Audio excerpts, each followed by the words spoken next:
listening to Kingston Community Radio on WGHQ Kingston. On your radio at 920 AM and 92.5 FM, and also online at mykcr.org. Hi, I'm Kelsey Grammer. Wounded Warrior Project supports injured veterans by connecting them with fellow warriors, by serving them through mental health and wellness programs, and by empowering them to live on their own terms. No one should face a battle alone. Join us at woundedwarriorproject.org. Long ago, you wouldn't think of galloping on a horse while doing calligraphy, and you wouldn't have attempted to ride your bike while typing a letter. Yet you think you can safely operate a multi-ton vehicle while texting? Behind the wheel is no place to multitask. If you want to BRB, drive now and text later. Lives depend on it. Visit StopTextStopWrecks.org, a message brought to you by the National Highway Traffic Safety Administration, Project Yellow Light, Noise, and the Ad Council. Hi, this is Jared Mans from the Spring Lake Fire Department, and I support Kingston Community Radio, and so should you.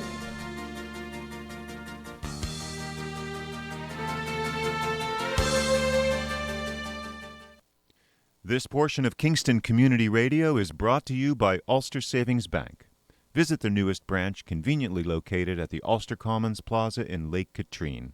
Experience the difference that local community banking offers with the convenience of another great location, easy access, plenty of parking, and a 24-hour ATM. Ulster Savings Bank, invested in community, invested in you. Member FDIC. Okay, good morning, Greg. Good morning, Lawrence. Thank you.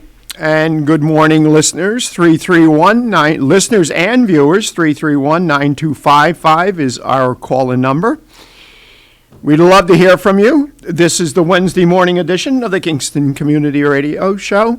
And again, it is a talk radio show, call-in radio show. We are broadcasting live from our studios right here at 16 Lucas Avenue in Kingston, New York on this bright and crisp 27 November degrees morning here in the studio.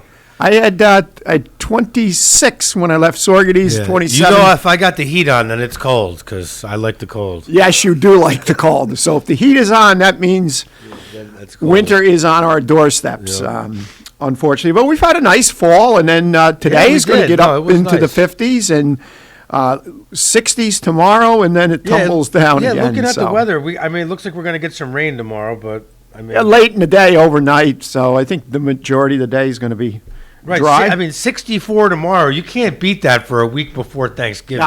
No. That doesn't happen a lot. So, and I know it's going to dip off. It looks Friday 46, Saturday 45, but Sunday 52. It looks like I'll be blowing leaves again, Mom, on Sunday. So the Giants are off. Monday we're going to get some rain. It looks like, but for as far as right, November the Giants goes, got a Monday night game this week, right? Yeah, they're at the Bucks. I want the Giants to win, but at this point, I want them to get rid of Gettleman. So if they end up winning, what are we, 3-7? We won 3 games, right? We haven't won 4. We 3-6. We won 2 at home and 1 on the road. We beat the Saints on the road. Yes, and then we beat the Panthers and the Raiders. The Raiders was the other game we won. Right. So we're 3. So we're 3-7. 3-7 or 3-6? No, 3-7, and then we have our bye. Yeah, we played. That's right. So we got a bye. And then we got the Bucks. And then they play You're going to go to the Eagles game. That's the game I traded to get all the KCR Raiders game. So I'm not going to the Eagles game. No, I'm not either. I sold. The last home game I'm going to is the Dallas game, only because I have a few friends that are Cowboy fans. Go figure. I promised them I'd bring them. So John Stafford every year. He likes a 1:00 game, and he asks for the Eagles, and you never know what the weather's going to be like. Every year we donate through Nina. Nina's on the board of directors with the Boys and Girls Club. This year, every year we've been doing it. My father, we donate a pack of tickets to the Boys and Girls Club auction that they do. Uh-huh. And guess who wins them this year? Larry Circusano. So he calls me up. He's like, "Hey, I won your tickets." I'm like, "Great." So I just transferred him right to his phone. It was easy. I didn't have to go meet him and give him the tickets. I just transferred him over the phone. That part of the Giants thing is easy, transferring the tickets. But getting into the stadium, I haven't been able to use my phone since week 2. or since the second home game. I've had to walk up to every game and get a paper ticket because my barcode was not moving back and forth. It just stops in the middle. So I walk up to the will call desk. I'm actually fine with it because I actually collect the tickets, and this year was the first year. Well, last year we didn't go, but I've been collecting paper tickets since like the middle of the 90s. Yeah. So I have a big book of all the games that I went to. You know, I could tell you about every game I went to, and so this year I was able to get tickets, the Panthers game, the Raiders game, and then the Rams game, the game that they. That's strange that you're having that problem, but of course you the people that I like. Okay, so like Tony and Leanne, I transferred their tickets to their phone. They had barcodes. Me and Cam didn't have a barcode. Dwayne and Nina couldn't get a barcode, and then the other because I had 10 tickets to the Raiders game. The 6 of us got 6 people got barcodes, 4 of us didn't. Me and Cam and Dwayne and Nina couldn't get barcodes. The other 6 people could. That's strange. So it's no big deal. Will call opens up at 11 o'clock. I just walked up there with a beer, went and got the tickets, walked back. And hey, I don't have, the thing about getting the paper ticket, I don't have to bring my phone in the game. Yeah. See, I never brought my phone in the game up until this year because I'm afraid I'm going to lose it, sit on it, break it. Phones are expensive now. I don't want to break my phone, so I don't mind walking up there. So I got 2 more games to go to. One, I'm going to Miami in a couple weeks. Me and Cam had bought tickets to that in July. A friend of ours lives in Fort Lauderdale, so he had bought tickets for us to go to the game. And then I'm going to go to the Dallas game, and that's it. I'm done with it. I've had enough. And it's going to be cold, so. Yeah, well, that's it. You just Tony Marmo just texted me. The Giants are 3-6. I thought they were 3-6. Yeah, that makes sense. Well, yeah, they had a bye week last week. It was week 10, so. But I don't want them to win a bunch of more games, so I don't want them to keep Gettleman. I don't want them to make the same mistakes that they have in the previous years. They went and gave Golladay all this money this year. He's played 2 games. We could have had an offensive lineman to help Daniel Jones. So, Anyway, who we got? It certainly has been a long, frustrating stretch. Well, with football overall in New York. And, of course, when I say in New York, I realize Buffalo is in New York, but that's like a different world from us here. It is. I'm talking like 300 miles away. Yeah, I'm talking, the metropolitan area teams. It's, it's a sorry state when you think about it between the Jets and the Giants. The Giants haven't been sorry. The Jets have been sorry, unfortunately, for 50 years. At least not. I'm 48, 49. I haven't been around since the Jets. The Jets haven't won since they haven't even really been that good since I've been alive. So I feel for Jets fans, but they wake up every football season knowing that they're not going to be good. At least I've seen 4 Super Bowls in my lifetime. Right. Well, right. 5 actually. They lost one to the Ravens. Yes. But Yeah. How are you wearing shorts? It's 27 degrees out. You were crazy. He wears shorts in January. Yeah. They're winter shorts. They're winter shorts, with stockings. Morning, Fred. Good morning, Fred Costello, Supervisor, Town of Saugerties. How are we doing today? We are doing. Don't ask a little chilly out Don't there. ask me what, but we're doing. It's a little chilly out there. You got your big coat on, and you got your winter shorts. He's got big coat on, and he's got summer shorts on. You must have some good heated seats. It was, I had to get a little ice off the windshield, but other than that, it was a good ride in. Not bad. Nice and clear. Nice and clear, bright sky. And the guy uptown yesterday was walking around emptying the meters. This was right when we got off the air yesterday, 9:15, 9:30. I'm going to get the mail. And I see the guy walking, and it was a little windy uptown yesterday. The guy's emptying the meters yesterday with shorts and a T-shirt on. I'm like, this guy's nuts. And, I like the cold, and I'm like, all right, he's got me beat. That's some good blood right there. Yeah, that is. But you see it now in football games, Al. There's guys out there, it's cold, and they're out there and, painted their chest and head, and that's all they're wearing in shorts. That's not me, though. I'm not that kind of fan. No, and neither am I. No. At least not anymore.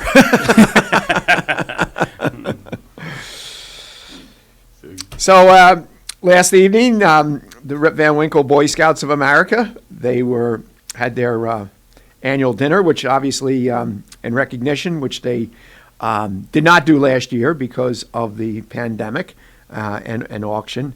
And their Distinguished Citizens Award went to none other than Bob Circasano and Joe Bikert and his family for Timely Signs. Very, very nice evening. And of course, normally, and I've been a recipient quite a number of years ago of that Distinguished Citizens Award, and you give a small speech and, an acceptance speech, an appreciation, thank you speech.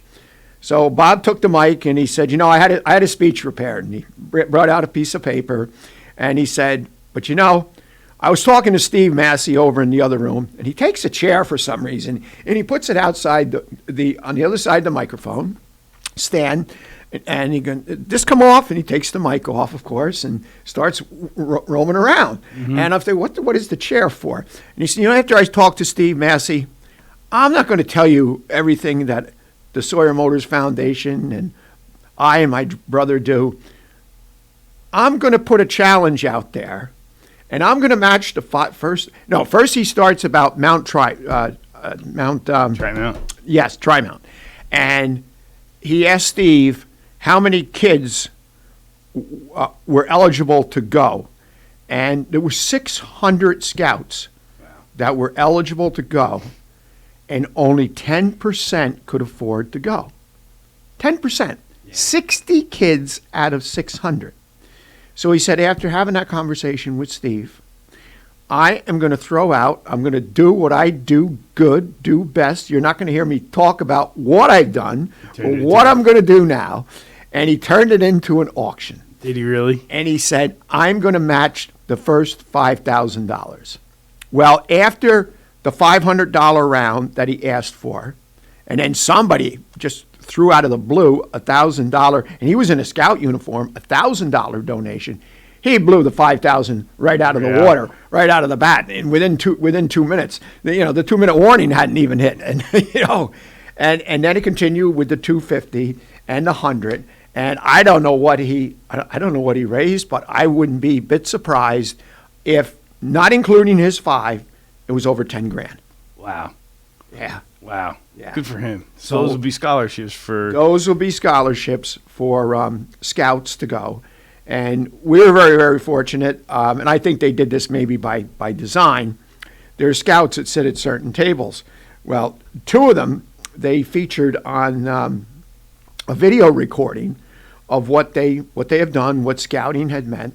And both of them, the young girl and the young youth who had, believe it or not, already completed his Eagle Scout project, the maturity level and the way they spoke and their mannerism. The one individual, he drank a lot of water. Mm-hmm. And every time the waiter or waitress came over to fill the glass, thank you. And when we got done watching the video screen, the PowerPoint presentation, I just said to the young female youth, I said, that is so awesome. Well, nice thank you very much. And while it was playing, she had the napkin up to her. That's great. Thinking she was going to botch it. But what a great evening, and to have that back. And, of course, it was at Diamond Mills. And, Tom Struzzeri and Brianna and that whole crew there, they just do an awesome, awesome job. And, it really is amazing. I've always meant to ask Brianna, who is responsible for training the number of youth that they have working there? Because there were so many I didn't even recognize. Mm-hmm. I'm sure there are high school students, maybe not all from Sorgeties, maybe Kingston, maybe Catskill, but everything was like clockwork. Everything just... have no ways you'd expect. Yeah. And, you hear these horror stories where people are closing down. John Barisi with Pizza Star and Starway Cafe, shutting down. And yet, the number of staff that he had working and everything was just like clockwork. Food was good. Food was hot. So it was a great evening. And hats off to the Boy Scouts of America, Rip Van Winkle Council, Boy Scouts of America, and of course, for many years, Ray Braun was the head honcho of that. Did he come? No, I thought he was gonna, because I was looking forward to one of his woo-hoos. Yeah, he had a good disposition. I think he's in Pennsylvania though. Is he? Yeah, I think he moved from the area. So he was at over the summer I ran into him. There was an Eagle Scout that he was involved with who made Eagle Scout, and he came up for that celebration when he got earned his badge. So it was nice. It was good to see him. I think he did a couple of those woohoos. Yeah. And but Greg, I totally missed that. I didn't know it was last night. Yes, it was. Yeah. And 2 of the scouts had saved another person's life. Oh wow. One, his brother, who was choking on a sandwich, and he got up and he got taught through the scouting the Heimlich maneuver, and was able to. And he said, and after I did the Heimlich maneuver, the sandwich, he spit it out onto his mouth onto the floor, and my dog ate it. That's a great story. And that just brought a roar through the whole place. They had a real nice crowd. Good. And then the other one was up at a lake up in the North Country, and they were out, I guess, tubing off a boat, and his buddy fell off the boat, and part of the propeller in the boat hit him, and this other scout rescued him. Was there bleeding? I'm imagining it was bleeding. I imagine there was, because he kept reference how they were waiting for the paramedics to arrive, and while he was waiting for the paramedics, he did this, he did that. But, to hear these stories of our youth, and then, so many times youth get a bad rap because of a very, very small percentage. I'm the same way. I always like to tout, which I'm doing now, the youth, because so many times, unfortunately, and we've had a 4-6 week stretch of a lot of vandalism with youth that, as a result of our security cameras, have been and good police work, have been apprehended. So and that's kind of a black mark on youth, but it's a small percentage. It's a really small, very, very small percentage. Yeah, it's unfortunate. And I always look forward to that event, and then also the steak and burger event. Yep, for Boys and Girls Club. Yeah, that's a fun night too. That's always a fun night, and you get to sit with there's usually 4 adults at the table and 4 members from the Boys and Girls Club, and of course they eat steak and the adults eat burgers, Yep. which is perfectly fine by me because I'm not a big steak person. But anyway, I don't know. I looked with some envy at those steaks a couple times. Yeah. Even once I had to cut it for the young person. Oh, did you? Yeah, I'm sitting there going, boy, this is a lot better than my burger. But it's a great night, too. Well, good for Bob. Congratulations. Was that the second time he got that? No. No, I don't. Once in lifetime? Yeah, I don't think you can win it two different times. Okay, good for them. It's really it's a nice honor and well-deserved.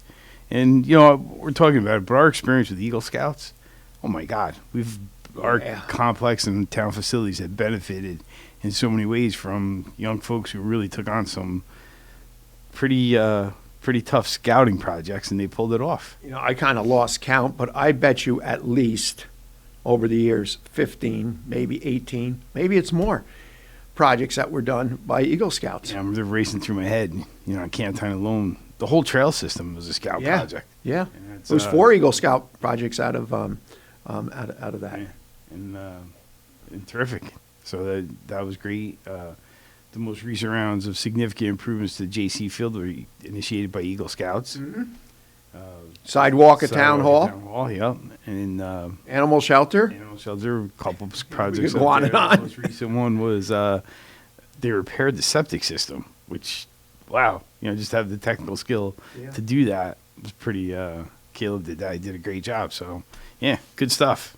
So it's good to see scouting is obviously alive and well, and but I just thought that was that kind of blew my mind where there was 600 scouts that were eligible to go, wanted to go, and only 10% could afford. Well, next summer, more can go. Yes, now. a lot more will be able to. A creative way to use his time. Yes. Yeah. Yeah. Good for him. And boy, he just took right over. Well, him and Ray really carved out a niche for that. Yes. Look what they did here with the Happy Christmas Fund. And I couldn't figure out when he grabbed the microphone off the stand, he put the chair out front and he goes, "No, I'm going to do what I do best." And then he started to elaborate about the conversation with Steve Massey and saying, "Where is he going with this?" Did anyone end up sitting in the chair though? No. So they just sat there. The chair sat there the whole time, and then when the MC came back up to the podium, he took the chair, and put it put it back where it was. So I don't know if that was some kind of symbolic. I don't know. That was a great evening. It's a good evening. You got to give it to him. I've seen him auction $100 bills for $500 more than once. Oh yeah. And then the challenge he throws out to get people to donate money with the ice cream truck, quite a. There too, we talked about it because he called in last week, and what a creative way to really have a good time, celebrate a passion of theirs with cars, and especially older cars, and really make a pretty special experience to things that are kind of, those after school activities where he shows up with the truck. Those happen every year, and they kind of, with the ice cream truck showing up, it just gives a brand new feeling and life to it, and pretty special.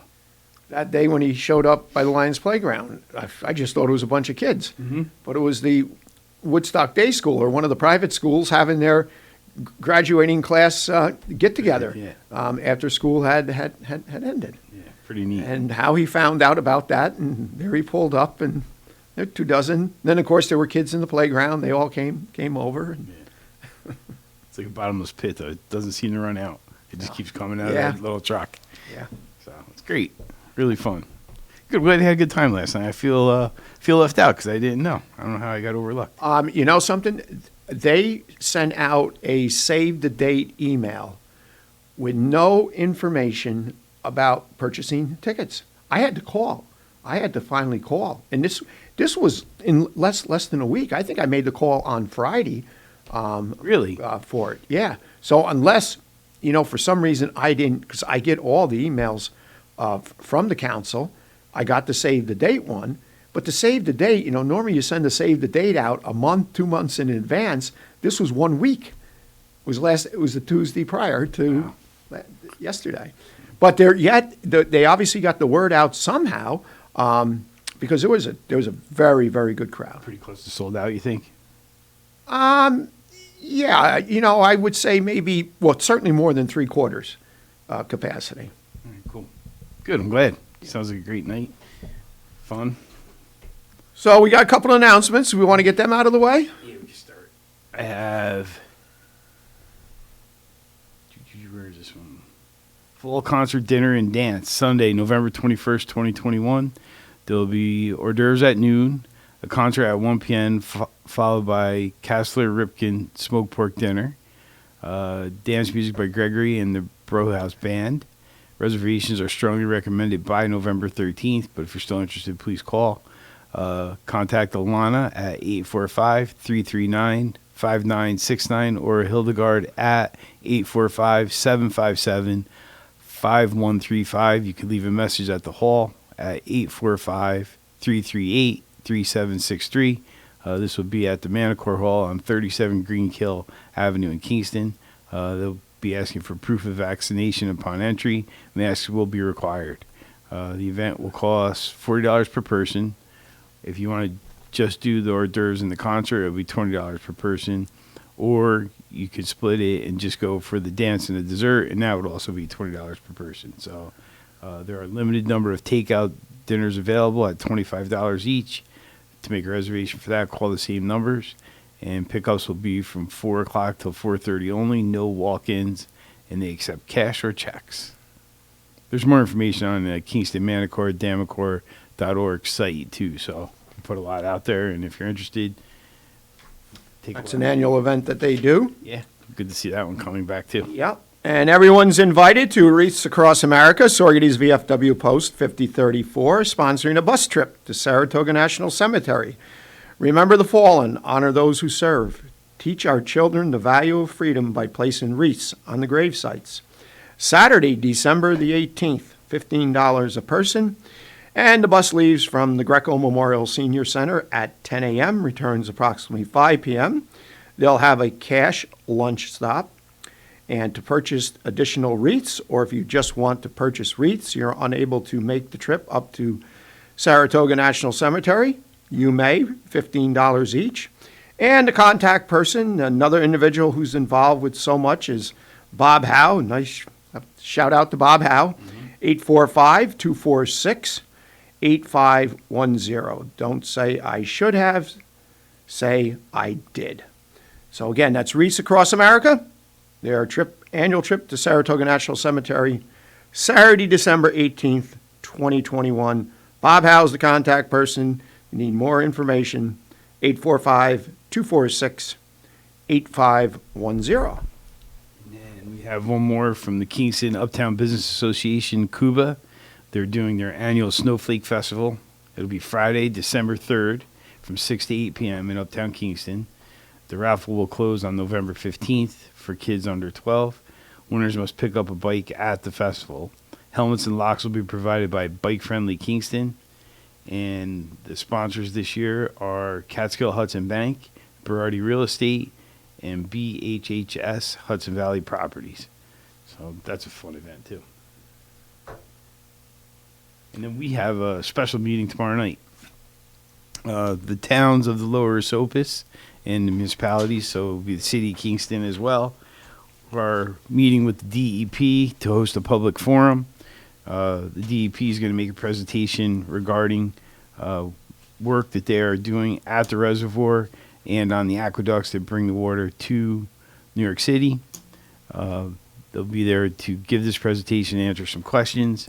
I think it's an important conversation. We've been fighting, trying to resolve this turbidity issues for a pretty long time now, and some of the work they're doing will be helpful, but I think it will be helpful for anyone who has a concern about the water quality in the creek, especially on the Lower Esopus below the dam. If you come, this is a great opportunity to get firsthand information and develop a better understanding of the operations of the reservoir and the improvements that are happening. So that will be tomorrow night beginning at 6. There'll be representatives from Hurley, Marbletown, Saugerties, Kingston, Ulster, and Village of Saugerties, and members from the DEP who will host the meeting and make the presentation. And for folks who may not be able to get there, you can go online to the Town of Saugerties website. There's a link that you can do it remotely from. So I think it'll be, we're excited that they're coming, and I think it'll be helpful to get a better understanding of what's going on. And there's a really interesting component to this because, you know, the reservoir is over 100 years old, and those planners way back then knew the quality of the water that we have here in the Catskills, and that's the water we drink too. And but they also knew the problems that they would be incurring with turbidity because of the colloidal clays and their tendency to not settle out in water because they're very fine particles. And knowing that, they designed the reservoir with two basins, the West Basin and the East Basin. And the West Basin was designed to capture that turbidity, give it an opportunity to settle out, and then the water from the East Basin is what would be distributed to New York City.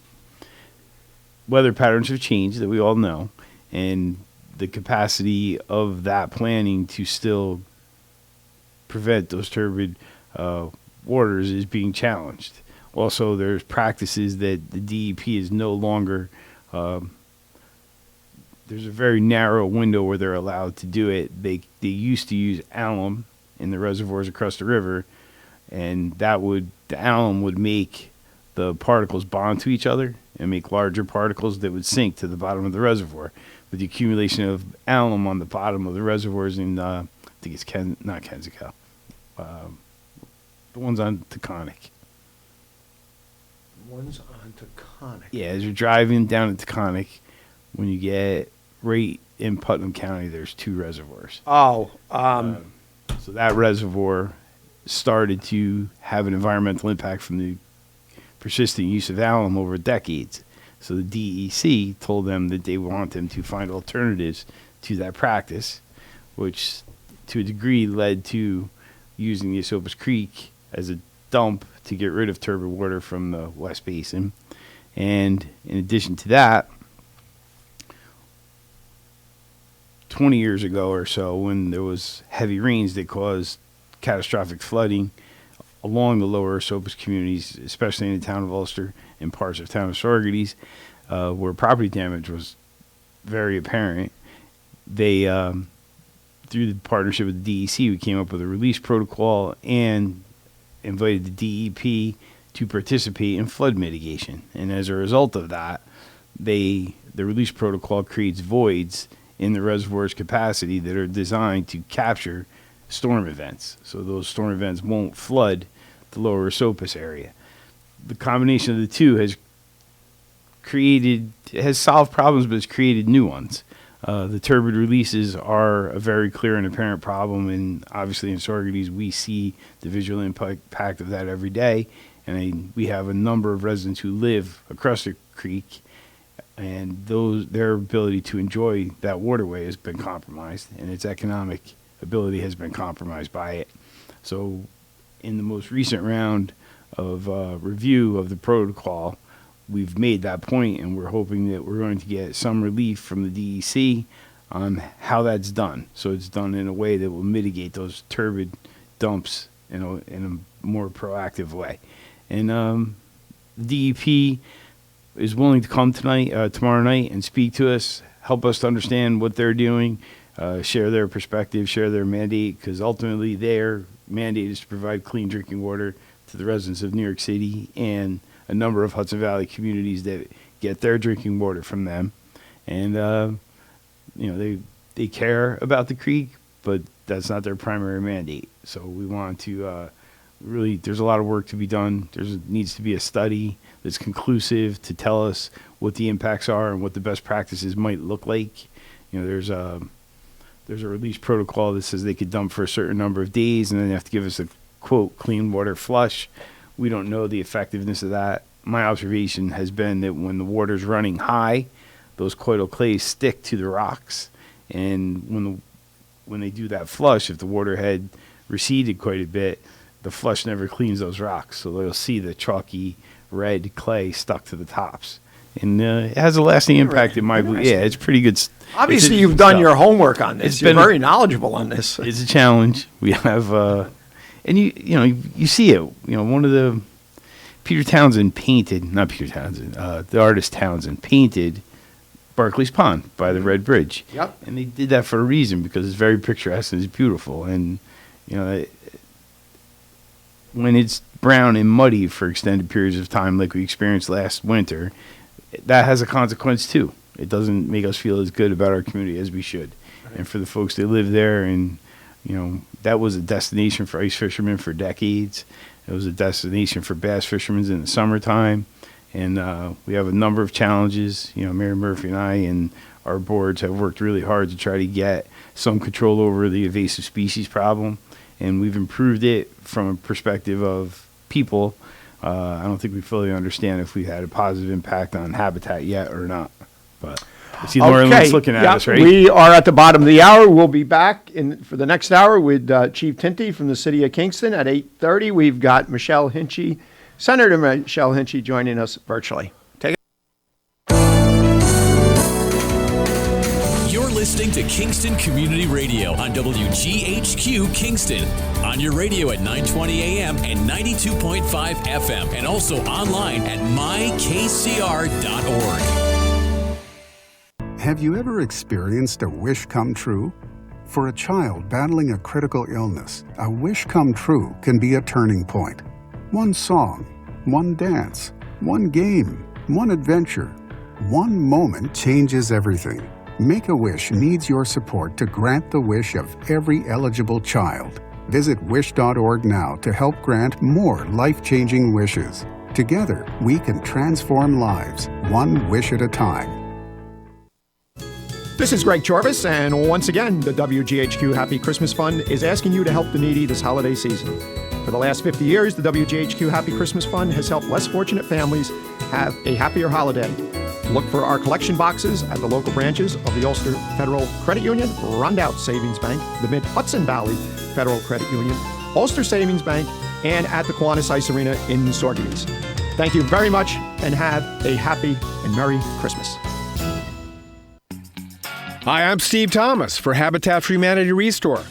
Habitat Restores are nonprofit home improvement stores and donation centers that sell new and gently used furniture, building materials, and appliances to the public at a fraction of the retail cost. The Ulster County Restore at 406 Route 28 in Kingston needs your donations. Call our hotline at 845-853-7499 to schedule your free pickup. And thanks. Everyone is talking about healthcare these days. America spends twice that of other developed countries on our healthcare system, yet our health ranks near the bottom. How can we stop spending so much and getting so little? By shifting to a system that gives more patients access to strong primary care. Primary care can help make America healthy again. To learn more about the benefits of primary care, visit www.healthisprimary.org. This message is brought to you by America's Family Physicians. Screening exams for breast, lung, or colorectal cancers are necessary to detect and treat disease at its earliest, most curable stage. But you may have some concerns and questions. Answer your questions and ease your fears by visiting radiologyinfo.org. In addition to information on screening and wellness, you'll find more than 200 descriptions of radiologic exams, procedures, and treatments to help you prepare. Get informed and be prepared. Visit radiologyinfo.org, produced by the Radiological Society of North America and the American College of Radiology. Hi, this is Winnie from the Rosendale Seniors, and I support Kingston Community Radio, and so should you.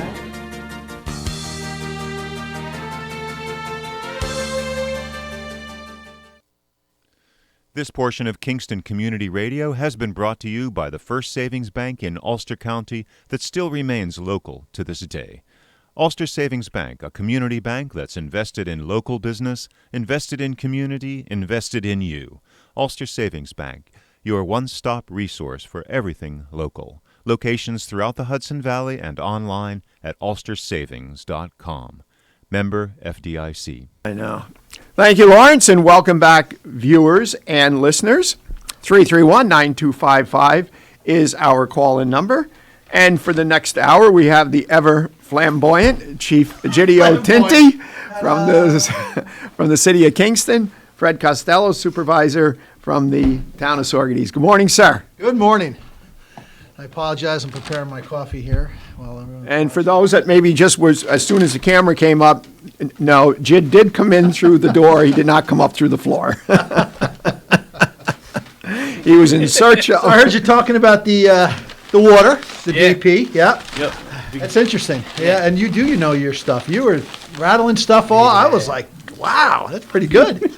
That's all right. Well, that's part of your job, right? So that's good. Mayor Noble's been a great partner there, though, and he's well versed too, and learned a lot from him along the way, and his support and advocacy, along with Jim Quigley and others in the Lower Sopus communities, is what spawned this meeting. Because the DEP is fairly responsive to the community leaders. Okay, good. But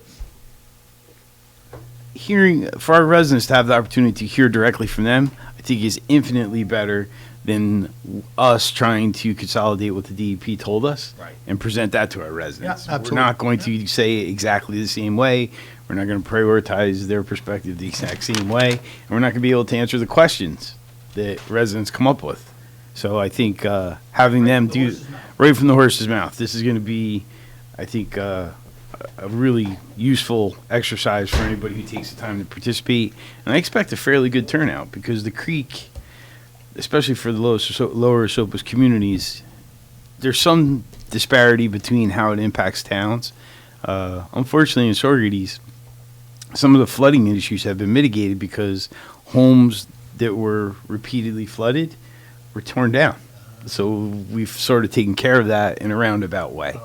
In Ulster, there's communities that live right on the creek that are still in threat of flooding, and there's consequences for that. So, for those homeowners, I think they care about the turbid water, but they really don't want their house to float away. So their priority is a little bit different. For many of the folks in Saugerties, we care about flooding, but we're more concerned that every time we have friends over and they're looking out the window, they're looking at brown water.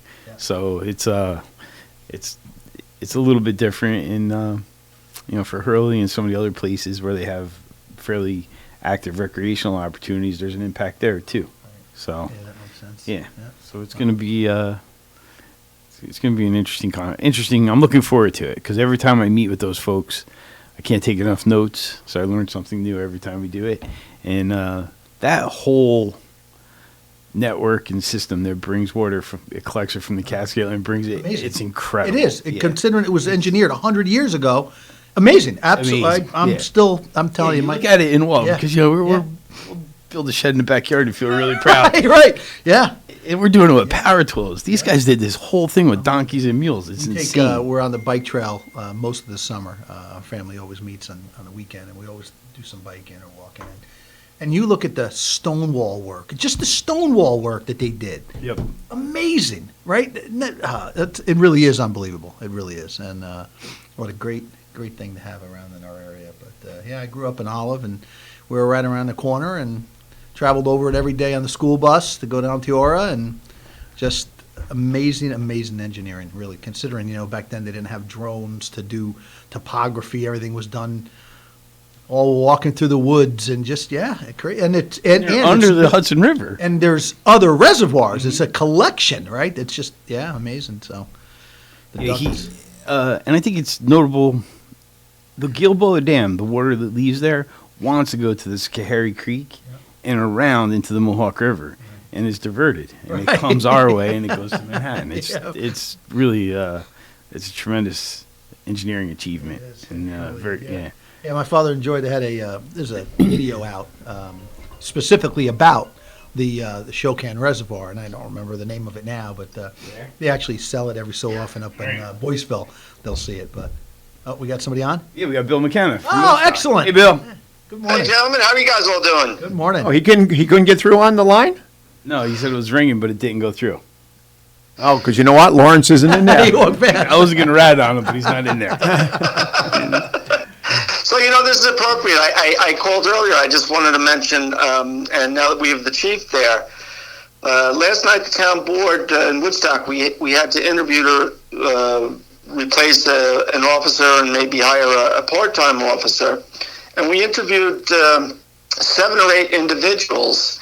And boy, we had an incredibly difficult time trying to narrow down and come up with one. It's just such an outstanding slate of candidates. And, I guess things have simmered down a little bit over the last year or so. The law enforcement has just taken such a beating. And I'm proud of you guys that you stand fast, and, you've doubled down, and you're working harder to get even better at it. And it certainly has been a challenge. We just hired 9. Did you? One bulk hiring, 9 of them. They still have to go through we've offered them conditional employment. They're all full-time positions only, but the conditional employment, they have to complete their polygraph, their medical, and their psychological exams. And now the state, as of October, has mandated psychological testing. Before that was an option in doing the backgrounds. And that to me was always very difficult to understand. We have a civil service test. It's the same exam. I want to be a police officer, short of specific agencies like maybe the state police, but on a local level, I want to be a cop.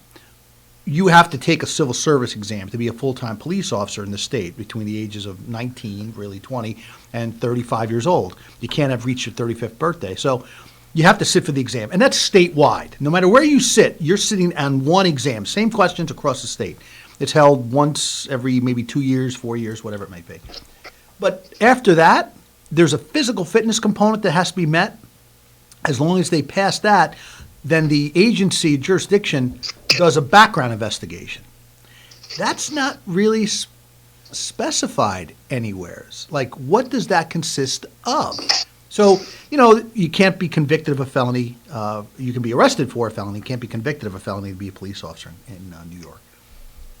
But there are agencies that don't do polygraph, that don't do psychological testing. Now they've mandated they have to. There's agencies that don't do, they have to do a medical. I should correct myself. That's post-offer.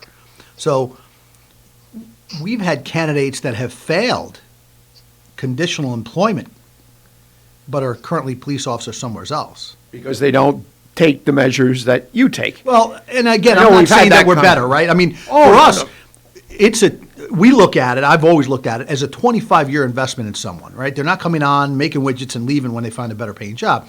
You know, there's been high turnover. Mm-hmm. That has always existed. I know Saugerties went through it, and there's always, we're all friends, but we're all competing for that same resource, right? We're looking for the best cop out there. Same small pool. Yeah, exactly. And in our community meetings, the state police were there, and they said the same thing. You said it's all one law enforcement pie, and we're all looking for that one slice. And the candidates, maybe when we've had people join Kingston and then leave for the state police. We've had people join Kingston or come from an agency and consider Kingston, pass the background, I say pass, but and then say, you know what, I want to stay local to my jurisdiction, to where I live.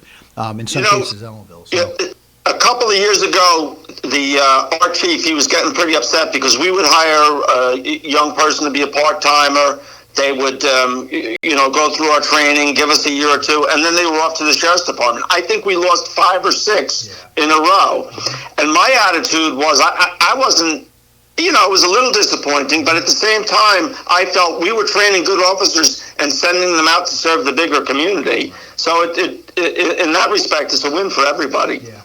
Yeah, but now, Bill, let's take the other side of the coin.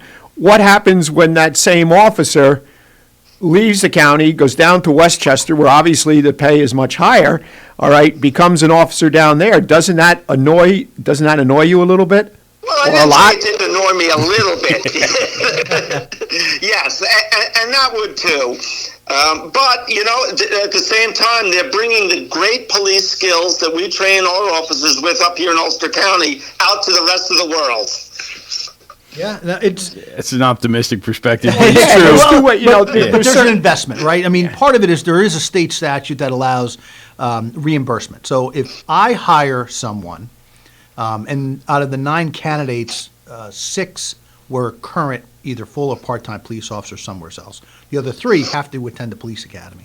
So in their case, if the city of Kingston were to pay them to attend the academy, which we're going to have to do, if they leave our agency within 3 years, they or the new agency owes the city of Kingston the cost of training. That's a good clause to have in there. It is, because that's kind of a gentleman's agreement that nobody really invokes here. Well, there's certain agencies that do. I don't want to say them over the air, but there's certain that do say, wait a minute, you're grabbing our officer 2 years on, you owe us money. And here's the rub. The ones south of us, Putnam, Westchester, they pay it. Yeah. Because to them, it's still cheaper. Matter, yeah. Even if you're covering salary, they're like, your salary is half of what we're paying. It's still cheaper to send them through your place, So it's interesting. But today, a lot of factors, and if we were to kind of dissect it a little bit, one, pay is huge. Because unlike, I'll say, my generation that came on, we were about work, right? And then sometimes you'd give up the kid's birthday party to go to work if you had to. I can't get off the schedule, I got to work, right? And today, work-life and home balance is important to this new officer coming on. They are equally concerned about what they do at work as they do at home. I can say that wasn't the case. We were workaholics. I mean, it was just the job came first. That was always the case, right? And we would say when the bell rang, we went. That's not the case now. Today, their time off is more valuable to them than in some cases a financial aspect. Balance that now with the retirement. There's been changes in Tier 6 retirement. The final average salary, if you will, is not based upon overtime. It's based upon base pay. A lot of it is based on base pay. And although I don't have the exact formula, they're looking at that, right? The forward thinkers are looking, saying, well, if I work for Agency A down in Westchester, and I'm getting paid $150,000 a year, right out of the gate after my 20 or 25-year career, depending on the retirement plan, I've retired $75,000. I'm out. The highest paying agency in Ulster County, let's just say, is $90,000. I'm leaving at $45,000 for the rest of my life, right? So for them, being young, traveling an extra hour or hour and a half south, or maybe moving closer, there's a big influence. Yeah, you can't compete. You can't compete. So what you're looking for here, and I know our police commission is responsible for the actual hiring and the offer of employment, we're looking for local people. We're looking for ones that have roots in here. And, a lot of times there are those that come from other agencies. I know, Bill, we picked up 2 of yours recently, and they've worked out great. I know. There you go. And I got to tell you, they're excellent, both of them. community minded. I mean, and I'll give kudos to jurisdictions like yourselves because you are community minded, community based. That's the officer. And you mentioned the good training. You're absolutely right. They came to us, and that same mentality from a town, a large town, now is applying to a small city, and they still follow through. I can't tell you how many times I've gotten kudos on Van Valkenburg and Jocelyn Peter, and both of those officers have done an exceptional job representing Woodstock, ultimately wearing our uniform, but truly being community-minded officers, and that's what we're looking for today. The advent of the EO 203, right, from the governor, re-envisioning task force, re-envisioning policing, and we are not without mistakes, right?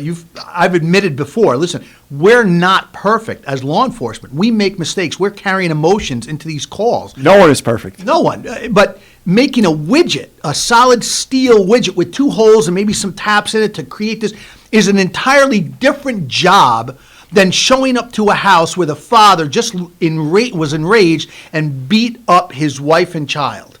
And now maybe, as an officer, you have an emotional trigger because that's enough to get you emotionally tied to this event.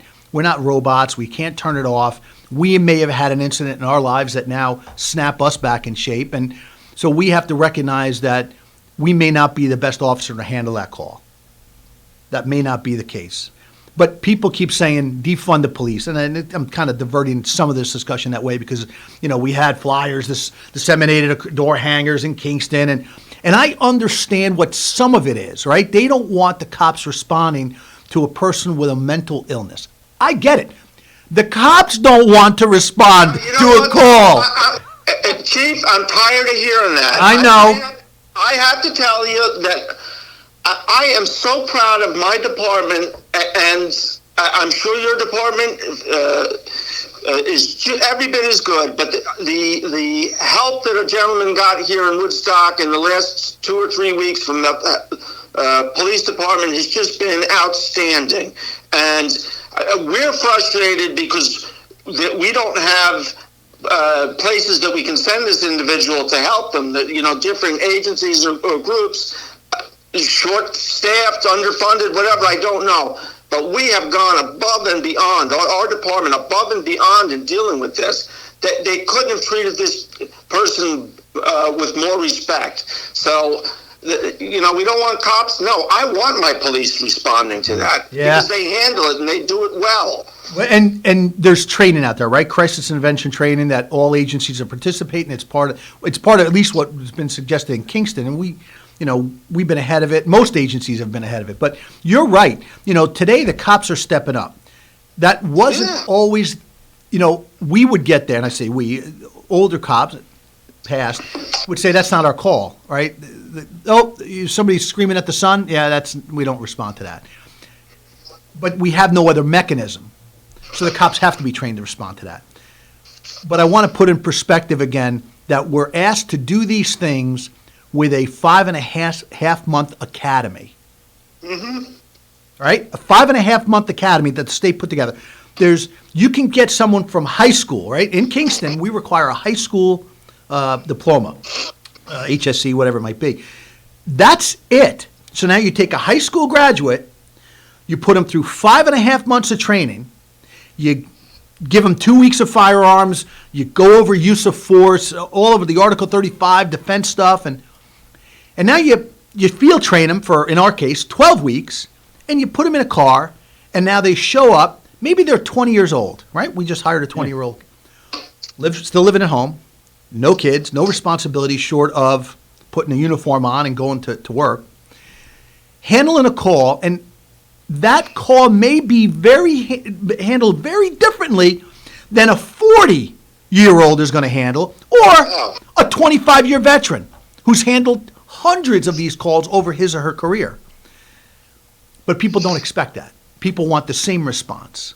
They want this cookie cutter. Well, why did he get off? Why wasn't he given a ticket? I can't tell you how many times my phone rings from neighbors going, well, he clearly got pulled over. I saw it. I was on my front porch.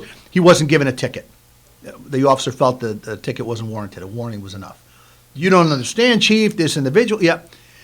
But your job isn't to go out and punish people. It's to go out and keep people safe. Yep. And if you feel that issuing a warning is going to get the job done, God bless you. Yeah. I'm going to say that probably 9 out of 10 stops that Woodstock makes are a warning. Yes, or a agreed. check. Yep. No tickets. Yep. Yeah, we encourage the traffic budget stops. time, I cringe a little about that. But beyond that, I mean, I think that's great. That's the way it should be. Yeah. No, I agree. The same thing. And I've always said to the officers, I don't want you to write in the tickets, but I want you to make in the stops. If you see a safety violation, stop the car. But there are individuals out there, there's activist group that say cops shouldn't be doing any of that. You know, if it's a moving violation, you know, inspection sticker or something, there should be no reason for that, right? And we're like, listen, these are the laws, right? And again, I know I'm a simplistic thinker, right? Raised by a whole older generation. Do good, you get rewarded. You do bad, you get punished. If your inspection sticker is expired, get a new one. Or get stopped. I don't know what to tell you, right? I don't understand why people are arguing, well, you can't afford it. You can afford the car, right? And I'm trying not to put myself in a position where people are like, well, we can barely make ends meet. And I try to be understanding of that. I do. But you shouldn't be driving the car if it's not potentially safe to drive that car. There's other avenues out there. I think this is true for law enforcement from the lowest parts of it all the way up, is that we've kind of become victim to our success. You know, things chug along pretty well. Our society is relatively stable and relatively safe, but we're starting to take that for granted. And some of the things that got us to where we are, respect for each other, respect for the laws, and understanding of them is eroding. And I don't know if... I've never seen the level of disrespect on... So we're body cameras in Kingston, and highly recommend them. I tell the officers all the time, be courteous, be professional, and keep that camera on at all times. I know your conduct is going to be above where it needs to be professionally. The problem is it'll be called in question, always. And the only thing you have today is that video footage. That's the only thing you have today. Your word, it's not like it used to be, right? And part of it is deserved. We have individuals out there wearing a uniform that should never have passed a background investigation. Never, right? When an event occurs involving a police officer on or off duty, the first question I ask is, what's their training? What kind of background investigation they go through? Because I know for a fact there's officers that have not had psychological testing. We've taken back our conditional employment offer to individuals who have not passed psychological testing in Kingston. We said, hey, congratulations, you passed the PT, you passed the written, you did well. You get interviewed. The commission looks and says, I think they're a good candidate. But then they sit for the psychological, and the psychiatrist who reviews it looks and says, this person should not be a police officer. There's an issue here. Measuring that character is really important, because you're going to be in difficult situations every time you go out there. And if you don't have the disposition to handle those and remain calm and not have tendencies towards aggressiveness, it could be catastrophic. Absolutely. And the liability with policing is enormous. As you're talking, I always think of Chief Barberia. You know, he was with Sorgeries for a little while, and I learned so much from him. And every time we met, somehow or another, it would get injected into the conversation. Is the hardest job for a police department is the police itself. And I get it now. It took a while, but I totally get it. He's right. You know, if you can't hold yourself up to a standard, there's no way you're going to be able to go out into the community and do it. And it's difficult. It really is difficult today to find candidates that want to. It's difficult for a cop to get in a car anymore and say, okay, I'm going to put a smile on, I'm going to make a difference, because they'll go to parts of the community that want them there, not necessarily need them there. So we're always trying to get officers involved and most do, right? But there's those that are, for lack of a better term, gun shy. You know, they'll get out there because they get to a call that we are needed at. Someone in the community is in crisis. We go there, and some of the community members are like, get out of here. This is not your neighborhood. You don't belong here. What are you doing, right? We're still the good guys. I know people don't think that sometimes, but we still are. We're there, right? When there's gunfire, we're going in. And I understand that those individuals that have done the wrong thing should be punished. They absolutely should, but no different than the individuals doing the wrong thing in the community. the ones that are stealing, burglary, rape, all that stuff. They're the ones that should be punished, and the bad cops should be punished too. Right? The expression constantly I hear is, nobody hates a bad cop like a good cop. We just don't want them, right? They create a lot of problems, and and part of that is doing the background. Yeah, that mud. We politicians feel the same way, though. Yeah, absolutely. Well, you're left holding the bag, right? As supervisors, at the end of the day. I meant we don't like the bad politicians. Yeah, because people are coming from a cynical place already. So, in the minute somebody did something bad, it doesn't just stay, that was a bad person.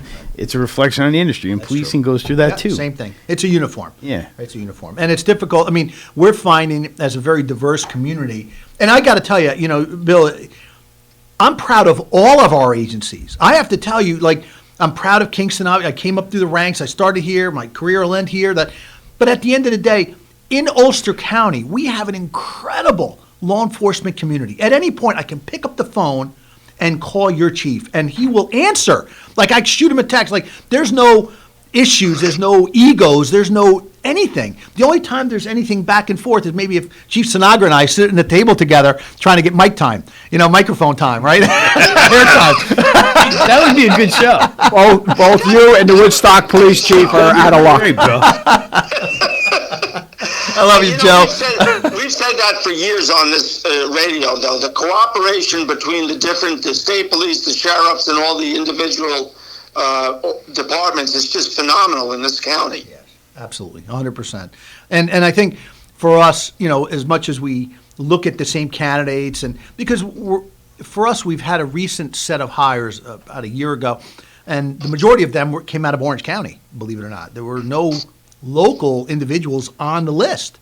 So as per civil service, we're stuck hiring off that list. We can't do anything more. But, I know there's discussions about revamping statewide civil service so that maybe, individuals can choose or get points or get favoritism or something for being local, right? If you live in Ulster County, you get 5 points on or 2 points on your test or whatever it might be, right? If you're going to serve it or those kind of things. But it's a challenge. It's a big challenge. But I'm glad to hear that you had good candidates. Excellent. That's great news. The interesting thing, and this goes, I think, to some degree as to why we have such good cooperation. We were interviewing individuals who are part-timers with our department, and every one of them was a part-timer with at least one and maybe two other departments. So you've got them going back between Rosendale and Woodstock, and I know Kingston, you guys don't do part-timers, but, they have some connection, or maybe Saugerties and Chandake, and, they're going back and forth, and they're bringing back trainings from the different departments and theory from the different departments. It just makes us all stronger. All right. Hey, Bill, we're going to cut you off. Yeah, we're at the top of the hour, but I'll tell you what. You're welcome to stay on. Hey, Bill, you can call back on the regular line after the break, and we can continue the conversation. Bill? Oh, he must have hung up on us. Okay, hopefully you heard that. So Bill, if you're Supervisor McKenna, if you're listening, call back on the regular line. We'll pick up the conversation. Sorry I had to cut you short. You're listening to Kingston Community Radio on WGHQ Kingston. On your radio at 920 AM and 92.5 FM, and also online at mykcr.org. Question: what will you find on all over-the-counter or OTC medicine packages to help you choose the right drug and use it safely? The answer: the drug facts label. This label lists the medicine's active ingredients and purpose, how much to take, and warnings you should know before using it. Remember, even OTC medicines you buy without a prescription can cause side effects you don't want. So follow the information listed on the drug facts label. For more information, visit fda.gov/drug facts label. A message from the U.S. Food and Drug Administration. Introducing the YMCA. Sure, you know the Y for a swim or a game of hoops, but we're more than that. We're a cause. When you take a jump shot at the Y, someone else is getting job training. Practice yoga as a team practices her leadership skills. We give people of all ages, incomes, and backgrounds a chance to learn, grow, and thrive. So while you might think of the Y as the place for lifting weights, we're also about lifting entire communities. That's the Y. We're so much more. Visit ymca.net/more. This is the story of Daniel, who was born 2 months early. His lungs weren't ready. His heart wasn't ready. His parents could only hope that one day he would leave the hospital healthy, and they would all live happily ever after. Daniel's is just one of the more than 500,000 stories of babies born prematurely last year. You can help the March of Dimes stop premature birth and bring more babies home healthy. Learn how at marchofdimes.com. Working together for stronger, healthier babies. Hi, this is Tony Marmo from Norman Staffing, and we've been bringing together employers and job seekers since 1980. If you're an employer and have job vacancies, let Norman Staffing help fill them with permanent or temporary workers. We screen, interview, and recommend the best candidates for your company. We make the employment process easier and faster for you. Please call Norman Staffing for your employment needs at 338-9111, 338-9111, or normanstaffing.com.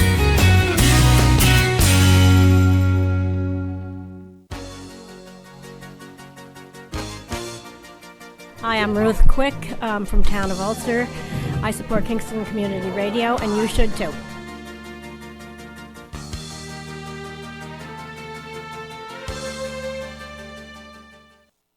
This portion of Kingston Community Radio is brought to you by Ulster Savings Bank. Visit their newest branch, conveniently located at the Ulster Commons Plaza in Lake Katrine. Experience the difference that local community banking offers with the convenience of another great location, easy access, plenty of parking, and a 24-hour ATM. Ulster Savings Bank, invested in community, invested in you. Member FDIC. Oh, that's good. Thank you, Lawrence, and welcome back, viewers and listeners who have been with us. Those just joining us, 331-9255 in the studio here. Joining us for another half hour is the police chief from the city of Kingston, Egidio Tinti, Supervisor Fred Costello from the town of Sorgetes. Good morning. And it is time for birthdays. All right, well, happy birthday to Pat Schneider from the Cruz family and friends. All right, that's great. Happy birthday. That's it? That's it. That's it. Okay, Pat Schneider, guess what? Congratulations. Happy birthday. You are the winner of that famous cow pie from Boyce Dairy Milk House. When you get the opportunity, get right down to Boyce Dairy Milk House, 62 O'Neill Street, Kingston, New York, and pick up that famous cow pie, which is courtesy of Boyce Dairy Milk House and Kingston Community Radio. Listeners, viewers, please continue to send those birthdays in. We'll gotta have a little competition here. It's so easy to do. You can email to kcr921@gmail.com. You can postal mail to P.O. Box 4364, Kingston, New York, 12402. Once again, Pat Schneider, congratulations. Enjoy your cow pie. Happy birthday, and have yourself an awesome day. Also share a birthday. It's Marjorie Block's birthday. Oh, you didn't send Marjorie. Of all the people, you didn't send Marjorie Block. She could have got a cow pie. But I might swing by Boyce Dairy Milk House and pick her one up. She deserves it. She's does she ever? God bless her. Hard worker and amazing volunteer, and does a lot of great work at the Historical Society and for food truck festivals. Wow, the list goes on and on. But we hope you have a great day. Happy birthday. And thank you for all that you do. Vinny tipped me off that it was your birthday today, and he was really excited and wrote some nice sentimental things. So enjoy your day. Yes, Marge Block, enjoy your day. Happy birthday. So we are hoping that Bill McKenna calls back and joins us virtually, because unfortunately I had to cut him off. All right.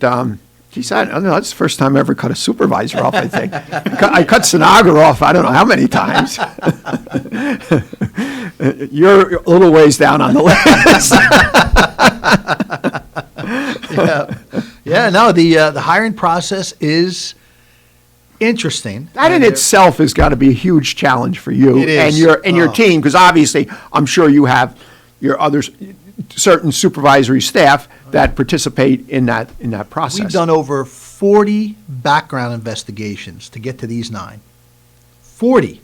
Now, our detectives do our own background investigation. So on top of their regular caseload, burglaries, robberies, and so on, they're still responsible for producing a background investigation. We only give them maybe 2 months, so they've got to go neighborhood canvas, they've got to prepare a summary. There's a lot of work, right? Financial backgrounds and stuff, and a lot of times they they're just difficult to get done in the time frame we're giving them.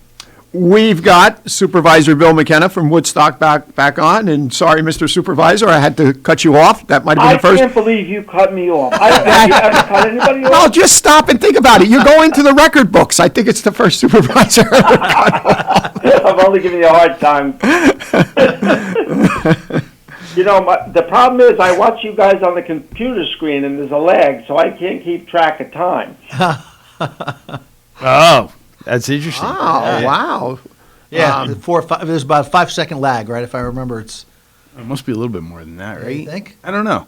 It might be even longer because there's a couple of times here where I'm talking away, and all of a sudden you guys start laughing. It's from something I said or somebody said. Well, that's got to be comical. Yeah, it's like watching one of a Godzilla. So I'm movie just from the wondering. 60s. I'm just wondering if that is a problem, internet related, on your side or our side. No, I think it's the processing, right? By the time because I see it happening. Our police commission meetings, I'm responsible for putting them out there, are live streamed, and when I start the meeting and we're talking, there's about a 5 or 6 second delay from the actual meeting, the live meeting, and what's being put live stream on YouTube.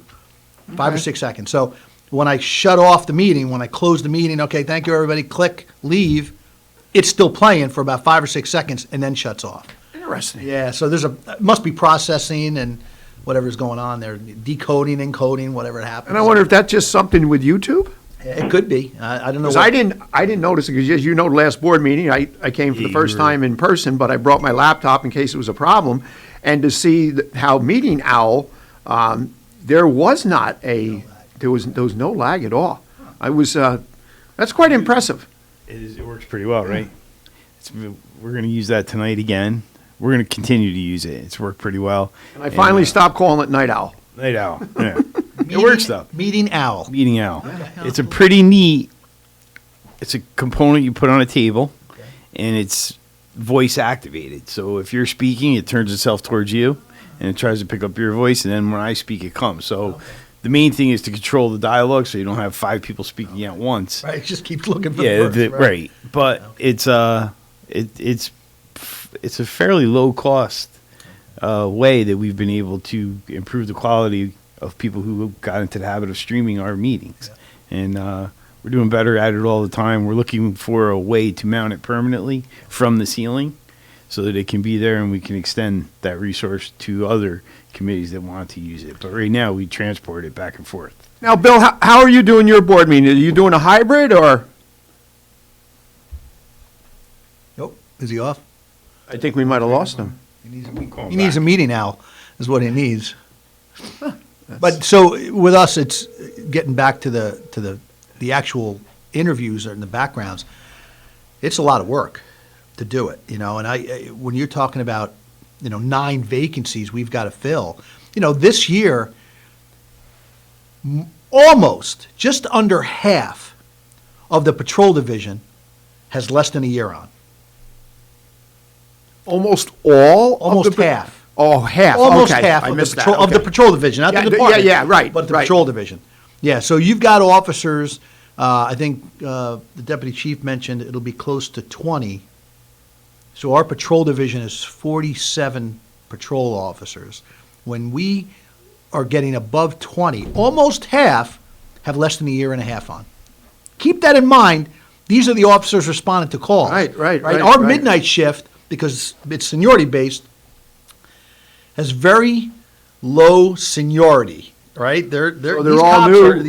All these cops are less than 3 years. Most of them. So a lot of pressure on the sergeant. yeah, you're herding right. I mean, a lot of it is we put a tremendous amount of pressure on our field training officers. They do a great job to make sure that they're answering calls and knowing the streets, and because for someone who is not from this area, they've got to not only and new to law enforcement, they've got to learn how to be a cop and learn how to be a cop in Kingston.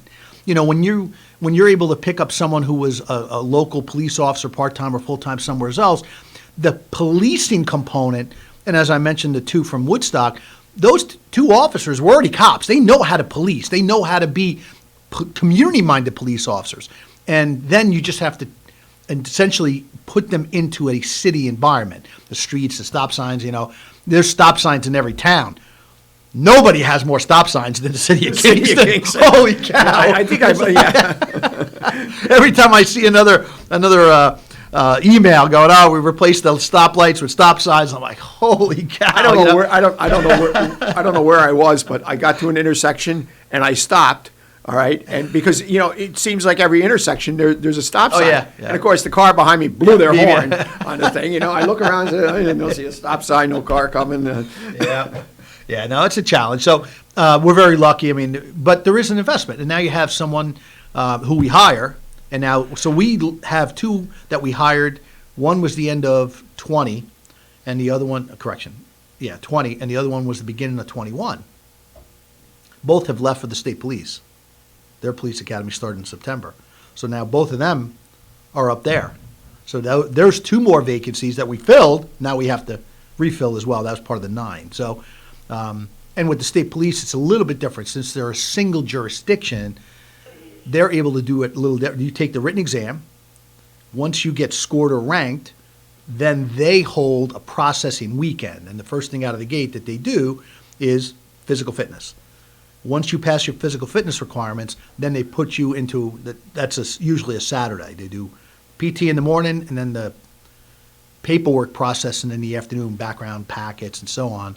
And then Sunday, you sit for the psychological exam, which is 4 to 5 hours long. Then you get scheduled for a psychological review once your exam results come back. And we do the same thing. We have a written, and then a psychologist reviews them. Once you're done with that, then they set you up for a polygraph. And all the time that this is happening, once the processing weekend has gone past, there's a background investigator assigned to you. Police or a state trooper investigator is then doing background and interviewing neighborhoods and doing financials and doing everything, interviewing past relationships and, families and so on, making sure that you're a good moral character. Once that's done, about a month and a half before the state police are planning to start their academy, then they'll run a medical. And you'll go up there in the morning and you'll process, make sure everything's working the way it is, and get a uniform fitting, and then you wait that 3 or 4 weeks until the academy starts, and then from there it's a Monday through Friday academy. So, and theirs is 6 months long. It's 26 weeks, I believe it is. So, but they're up there right now, and Monday through Friday, weekends. I say weekends off, but they're. And I can speak because one of them is my son. He's up there, and the other one was John Wallace. He was our deputy chief. His daughter's up there, Kayla. And both of them are going through the academy, and there's a couple of other local individuals that are attending the state police academy as well. So, on Friday nights when he gets back, we have a family dinner. He can decompress, but he says it is an extremely difficult police academy. When he went through the local one, kind of designed to vet it people. is. Oh, very. They get very limited access to outside world. They get phone privileges, depending on how the class as a whole does. But he says the first 2 weeks was very regimented, and still to this day very regimented. You're standing at attention, walking down the hall, a certain distance from the wall, and but he is.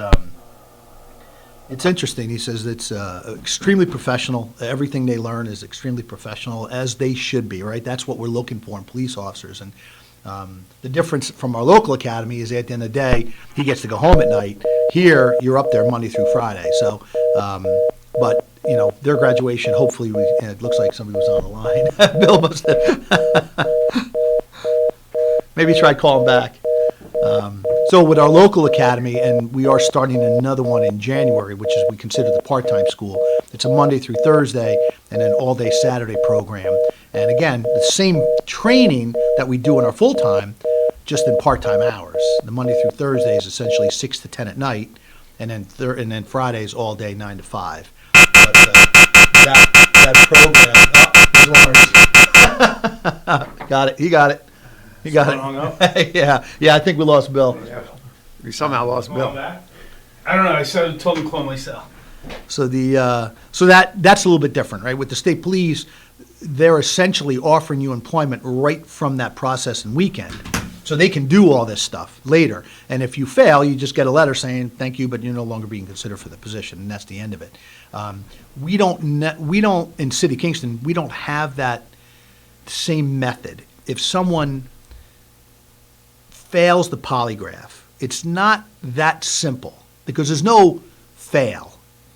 No, there's no checkbox that says failed or passed. A polygraph for a background investigation is difficult. If I'm investigating you for a burglary, right? You come down and say, yeah, I'll take the polygraph. I got nothing to hide, right? Hook me up.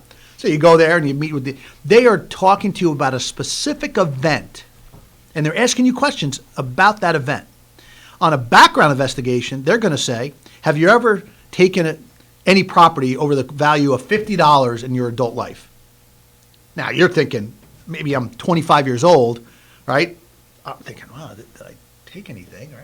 Oh, yeah, I took that sandwich. Oh, yeah, when I was working at the deli. And I think, and now and then all of a sudden you're like, man, I did take that thing off the store, but I can't really, that might, and now you're thinking about like all that stuff going on while you're hooked up, and the investigator, the polygraph examiner is looking, and they see it. The chart is, they can tell countermeasures.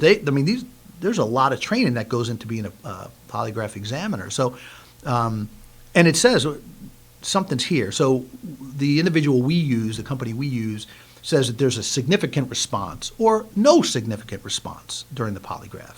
Those are the two standards. So when they say the individual had a significant response to the theft question or had a significant response to the whatever it might be, right? There's something.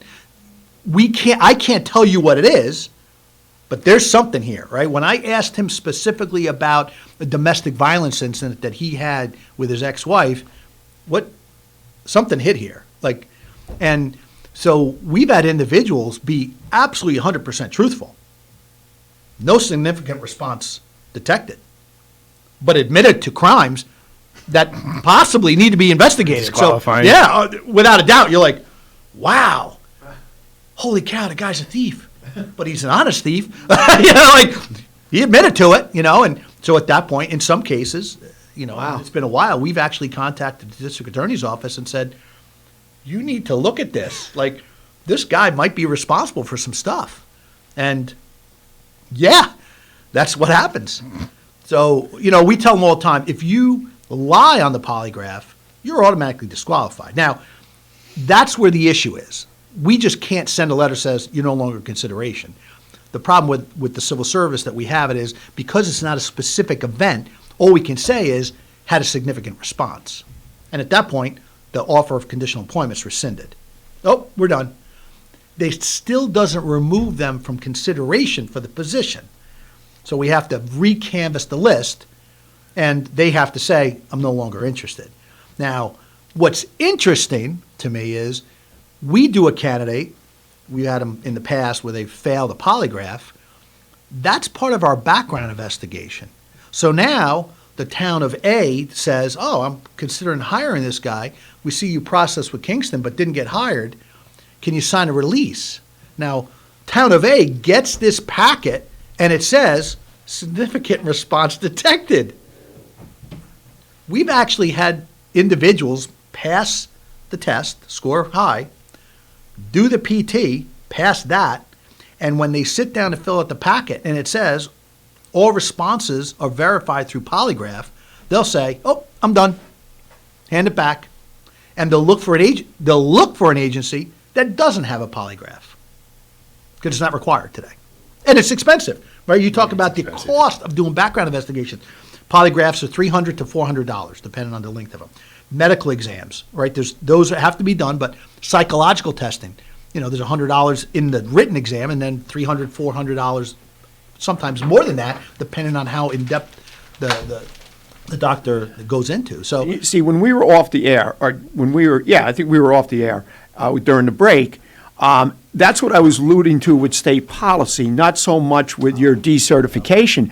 Because here, you look at this, if somebody lies on a polygraph in the city of Kingston police, okay, and then goes to some small community up in the North Country, and that individual is a bad egg, and a scenario occurs, such as occurred out in Minnesota or other places that we constantly hear about, then you really have to question, okay, yeah, polygraph is expensive, but how do you put a price on someone's life from being that life being taken by a bad cop. So, and that's where I think I strongly feel there should be some tightening up with state policy where an individual cannot lie, cannot fail a polygraph in one part of the state, go to another part of the state, and then become a police officer. So there's some of that has changed. So as of October, and I don't have the exact date, I think it was the 16th, there is a Professional Policing Act that is causing change now. As I mentioned before psychological wasn't required. Now it's required. Every agency has to do a psychological. So, and it has to be reviewed by a New York State clinically certified psychiatrist, psychologist, and so that has to be done. But polygraph still isn't mandated. I think we're going to get there. I really do believe that. I believe we're going to get there. The problem is smaller agencies at $350 a pop, it gets expensive. There has to be, I'm an advocate for setting up either regional or somehow state provided, like they do with the written exam. The city of Kingston may hold a written exam, but it's not city of Kingston's exam. It's the state exam. So there should be, in my opinion, I don't know how they'll do it, statewide processing, right? I want to be a cop in New York, maybe Saugerties, maybe Kingston, maybe Woodstock, but I'm going to take the test, I'm going to do the physical fitness, and I'm going to check off the jurisdictions I want to work. I want to work in Ulster County. I don't want to work in the North Country. I want to work here. So when I go through the written exam, the psychological exam, the PT, all of it, then my results can apply to these jurisdictions. And I'll be ranked, right? In some places, there's always testing. I think Connecticut might be one of them, where there's always, every year there's a new test. And every year you get a chance to improve your score. So this time I got an 85, I wasn't picked up anywhere. Maybe next time I'll get a 90 and I'll move up a little bit higher. So but that's an option to take that, right? Or is it mandated? No, it's an option. I believe so. I believe. I don't know. Deputy Chief Mike Bonds is just attended a program, as I believe most of the chiefs or deputy chiefs or lieutenants or captains went to attend. And there was a lot of this explained on how this is changing. But in order to, if we are going to be considered by everyone to be a professional career path, then we have to have the standards across the board so that a cop in Kingston has the same hiring standards, the same process that a cop in the North Country has got. But that's difficult. I'm thinking, we always talk about the state police on the show because they're the largest agency, but New York City police dwarfs them. Unbelievable. 35,000 cops. Yeah. Right? Unbelievable. You had 900 people in an academy. 2 shifts. I remember my son-in-law's father. He's a retired lieutenant. I'm telling you, outstanding guy. This guy is unbelievable. Like, level-headed and just solid, right? Seen it all. And I tell him all the time, I cannot imagine the things that you've endured in your career down there. And he says, yeah, we just don't talk about it. It's just like, it is what it is. He says, his academy, way back, they ran 2 shifts. There were 2 academies running.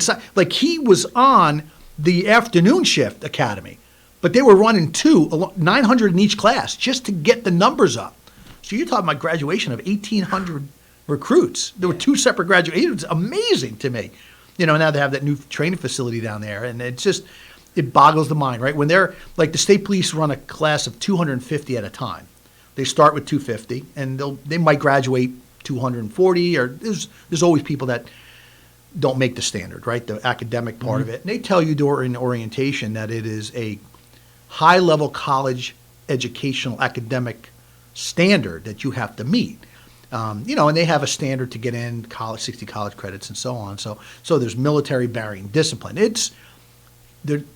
Once you get in there, the heat and the pressure are on. They don't step off the gas at any point. Like, they're on it, and so which is what you want, right? But when you think about the state police and you look at the professionalism they represent, and they have that ability. And there are a lot of jurisdictions out in New York State that do that.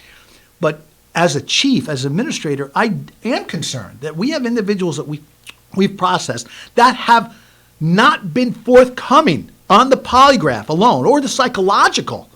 We've had issues where we've rescinded employment because of the psychological and went, ooh, boy. On their face, you'd say, boy, this candidate looked okay. Like, he came in, he was okay, and she was fine. And all of a sudden you get the psych results, you're like, what is going on, right? And then the psychiatrist looks at it and says, when he calls me directly and says, can I talk to you? Like, where is this person right now? You know, that type of thing. And I'm just like shaking. I just shake my head. I don't understand. And then you find out that they're picked up somewhere else. And you're like, how did that happen? Just the fact that that agency didn't contact us for the background packet that we assembled, that we have, and said, here, right? They have to sign a release, obviously, but yeah, it's amazing to me because at that point, that chief or administrator looks at it and says, whoa, wait a minute. It says right here, do not hire, right? And then even if they say, wow, he's a local guy, I want to hire her, she's fine, then at least you have something to talk about, right? Hey, listen, you had an issue with the polygraph in Kingston. What happened here? I'll give you another chance, but you better pass it this time, right?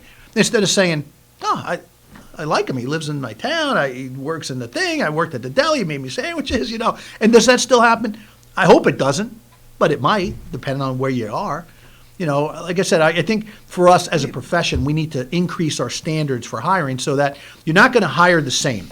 Because you could hire in that same meeting a 20-year-old kid. I say a kid. I apologize. I don't mean to. But a 20-year-old adult and a 29-year-old. A 29-year-old might have 4 kids, married, mortgage, right? A whole different perspective on life than this 20-year-old whose mom is still doing laundry, right? So not to take that away from the fact that they are going to be good cops, but they bring a different perspective. They show up to a call of a domestic where a husband and wife have been fighting for 15 years, right? They're now arguing over finances because the kid's got to go to school, and you got a 20-year-old cop, a year out of the academy, trying to diffuse the situation without having the life experience to do it. Doesn't mean they can't do the job, right? And we try to cover as much of this, both realistically training them and educational, academically in the academy, but it's different. It's different. Very hard. Difficult, expensive, and I think even for you, comparatively a small agency, even though in the county you're amongst the larger, but the cost of this is expensive. It's very expensive. And to do it correctly is expensive. Yes. So the smaller the community that's hosting a police department, the more burdensome those costs become. But, you know, it is I like your perspective. You said 25-year investment. I think that's right on. And once you're a police officer, the liability, woo. And officers that might get hurt in the line of duty, the burden of that is difficult too. Absolutely. Yeah, we got the former deputy chief used to tell me, he goes, I don't know how you sleep at night knowing there's 73 other individuals out there running around with guns. Yeah. You know? I'm like, and you're responsible for every one of them. Yep. Unfortunately, Chief Tinti, we are out of time. That hour always flies by, and some nice, good dialogue today. Glad Supervisor McKenna did call in for a little bit, and we'll see you back here next month. Sounds good. Have a nice Thanksgiving, and we'll be back in a few. You're listening to Kingston Community Radio on WGHQ Kingston. On your radio at 920 AM and 92.5 FM, and also online at mykcr.org. Hi, I'm Kelsey Grammer. Wounded Warrior Project supports injured veterans by connecting them with fellow warriors, by serving them through mental health and wellness programs, and by empowering them to live on their own terms. No one should face a battle alone. Join us at woundedwarriorproject.org. This is Greg Chorvas, and once again, the WGHQ Happy Christmas Fund is asking you to help the needy this holiday season. For the last 50 years, the WGHQ Happy Christmas Fund has helped less fortunate families have a happier holiday. Look for our collection boxes at the local branches of the Ulster Federal Credit Union, Rondout Savings Bank, the Mid-Hudson Valley Federal Credit Union, Ulster Savings Bank, and at the Kiwanis Ice Arena in Sorgenes. Thank you very much, and have a happy and Merry Christmas. Long ago, you wouldn't think of galloping on a horse while doing calligraphy, and you wouldn't have attempted to ride your bike while typing a letter.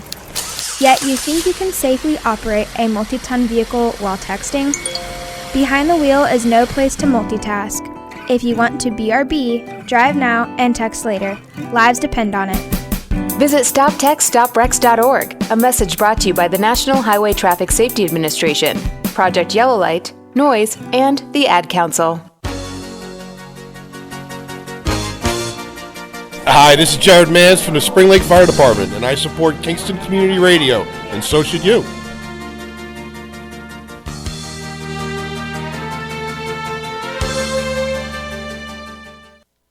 This portion of Kingston Community Radio is brought to you by Ulster Savings Bank.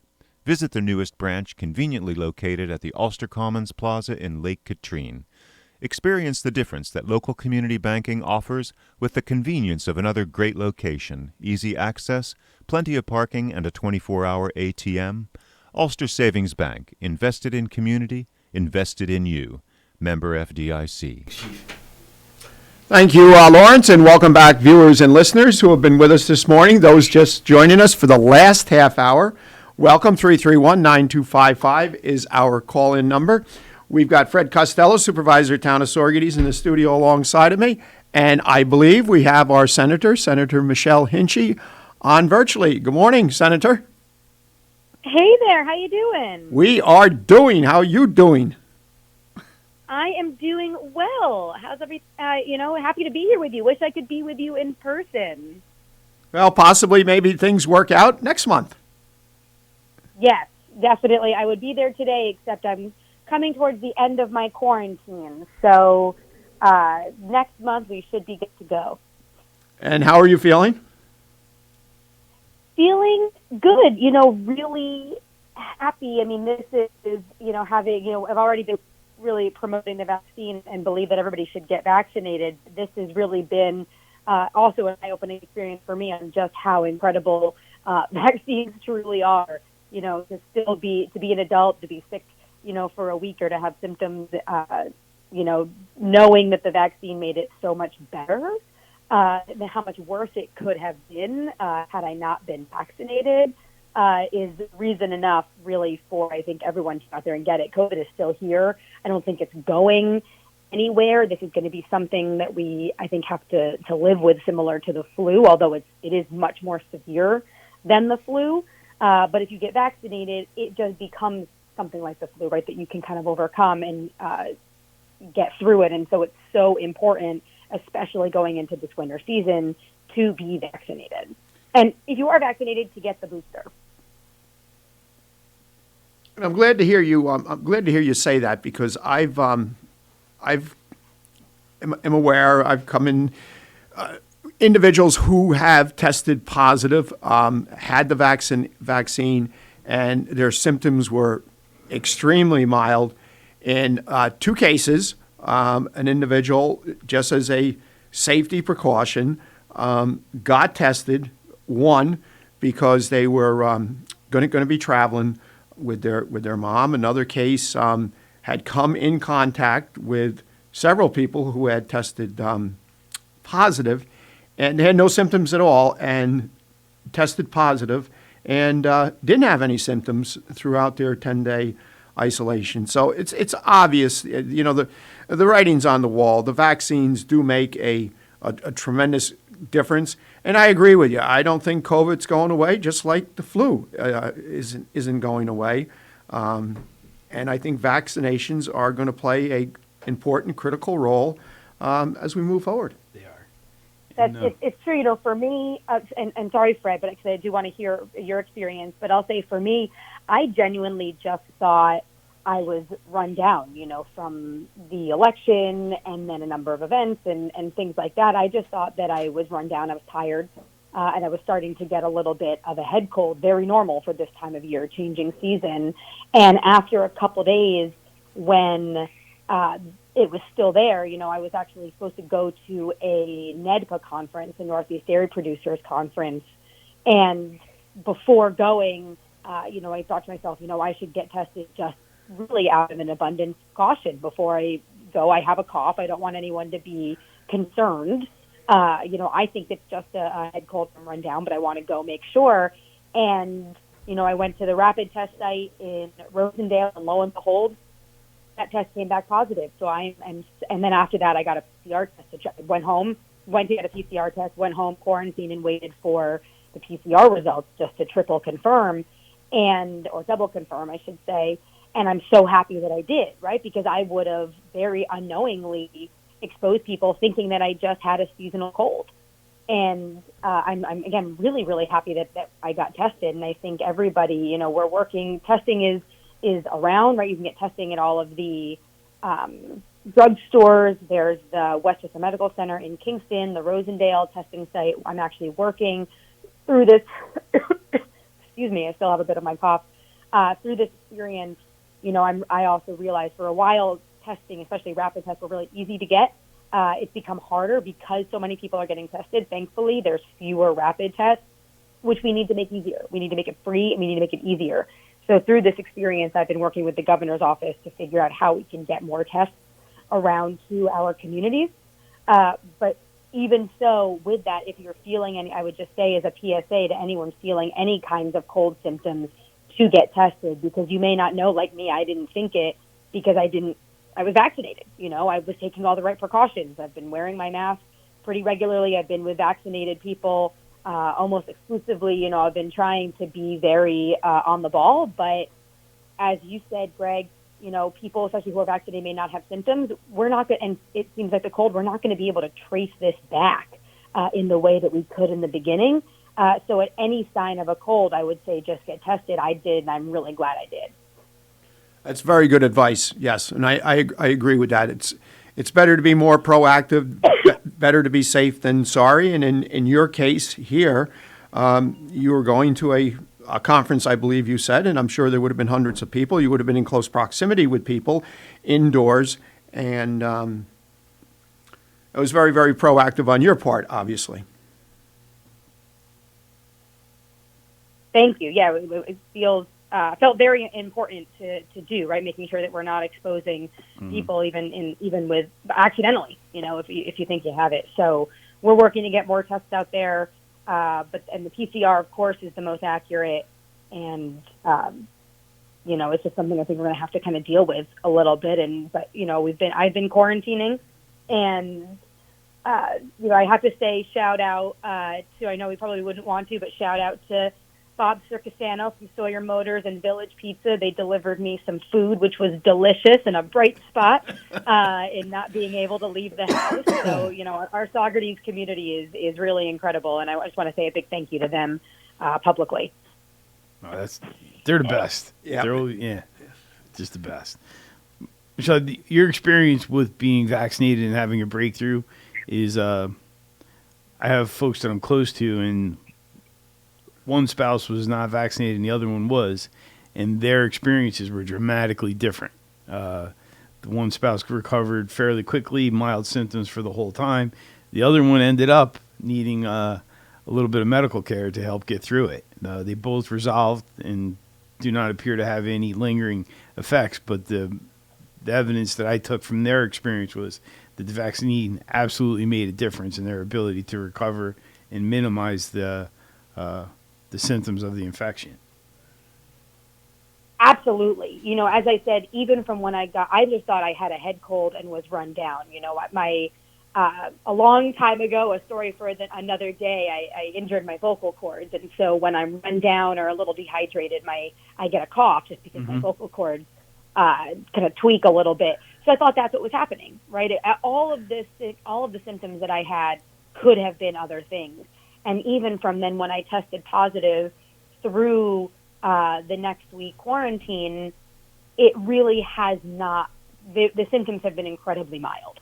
You know, I've been tired and lethargic, but the cough is, you've even heard on this interview now, I still have a little bit, but it hasn't been much worse than that. Did you have a little bit of a head cold, but all normal things where I know, and Freddie, you know, and so many others know how bad when COVID is hitting you unvaccinated, how bad those symptoms are. We've seen it. We've seen the hospitalizations. We've heard the stories. And really, this was quite manageable, and it is solely thanks to having the vaccine. Yeah. Besides being tired and the cough, did you have a fever?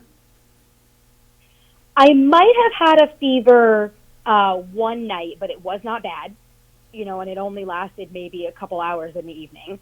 I've been a little achy, a little uncomfortable, but not bad at all. Also kind of similar to if I just needed to do a couple extra stretches, you know. Mm-hmm. And really the head cold has been the worst, which is more common now with the Delta variant.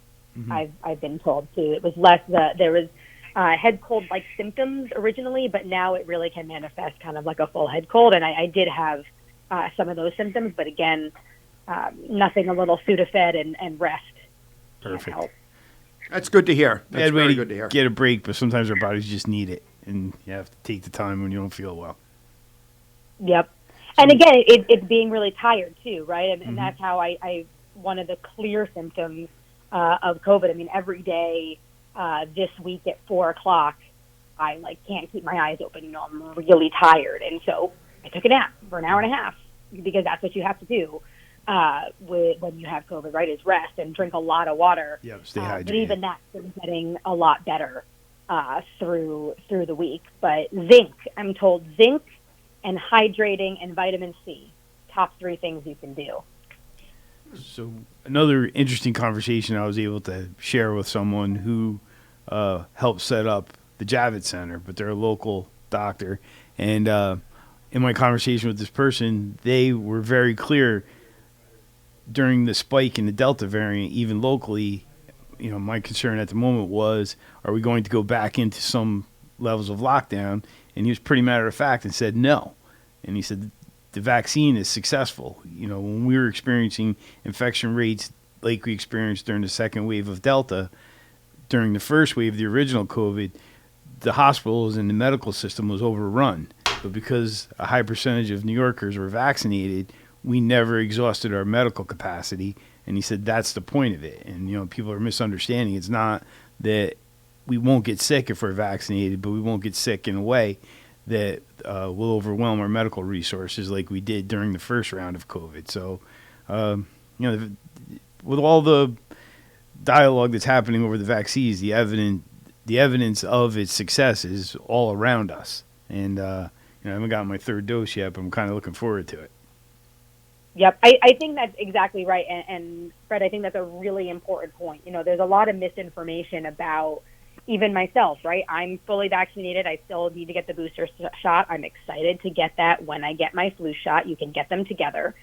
But even with me, you know, the kind of misinformation, the misunderstanding that just because you have a breakthrough case, it means the vaccine doesn't work. Why should we get it, right?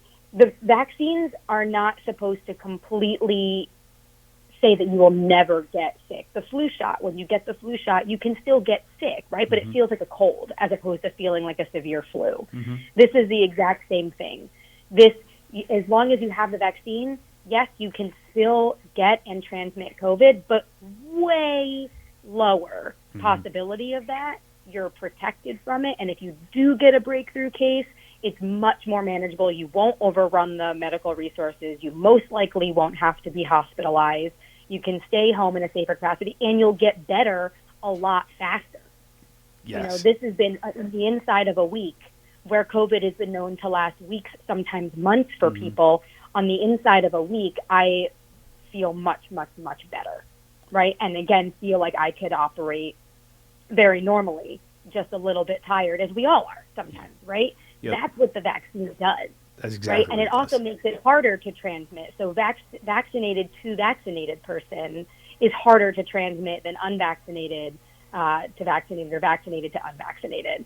That's much harder. And I'll say for me, it is easier to get a breakthrough case when you are run down. So it's important that everyone is really paying attention to how they feel. You know, get the sleep when you can.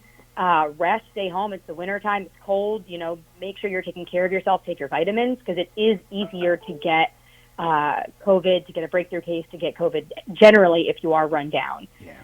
But that's what the vaccine helps protect the severity of the case, and it is 100% doing that. And the mortality rates amongst people who are vaccinated are significantly better than mortality rates of people who get the infection that are not vaccinated.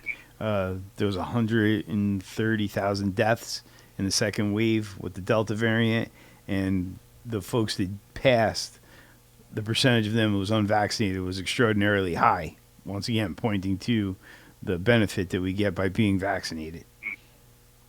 Absolutely. And that works out even higher with the booster shot. Yep. Too. So I think we're opening. I know New York City just opened to have every adult now eligible for the booster. I think we're getting there, as I know the FDA is working on it. I think we're getting there too. So, if you're eligible now, I encourage everyone, again, when you're getting the flu shot, to get the booster shot at the same time. I know for me, I always feel it when I got the flu shot last year. I had a day where I felt like I had the flu. That's just the vaccine working, kind of working its way through your symptoms. So I plan on getting the booster and the vaccine together so that I only have one day of, the side effects afterwards. But really important to do because it'll make sure that one day is much better than 10 days. Been thinking about my own experience because my 1 year anniversary of being sick is coming up. And maybe I get my booster shot right on that day. Kind of be a good way to celebrate it. But a lot has happened in 12 months, though. Don't do it on a Tuesday because you won't be here on a Wednesday. with the reactions you have to shots. Yeah. But it's amazing. But, we've had an interesting, couple of years with this. And the past 12 months has been a point of significant change. The vaccine last year at this time was not available. And it took a few more months till we got into the very late winter, early spring, where vaccine was starting to be available to residents. And right now there's plenty of it, which, at the beginning, there was categories of people who were eligible. I think there was a declaration the other day making everyone eligible. So if you're waiting, there's no reason. Go out there, get it. There's plenty of vaccine available. At the beginning, we were all sensitive to people who had pre-existing health issues or age or other factors that might have made them more eligible than other folks. But that's not the case right now. If you have not gotten it, there's plenty of opportunity. Go out there and do it. Exactly right. Lots of vaccines available, very easy to get, and it's definitely worth it. I actually regret not having my booster yet. I'm eligible because I have a very public-facing job. I interface, obviously, with a lot of different people, and it's been on my list. But because I knew I would probably have a day reaction, and we've been taking the precautions. It hasn't. I just haven't really made the time to do it. I regret not having the booster, and I'm excited. Now I'll have the antibodies for a little bit, but I'm excited to get the booster when I'm able to because. It will. I think if I had the booster, I probably wouldn't have contracted. I don't know. You can't look back. I may still have, no idea.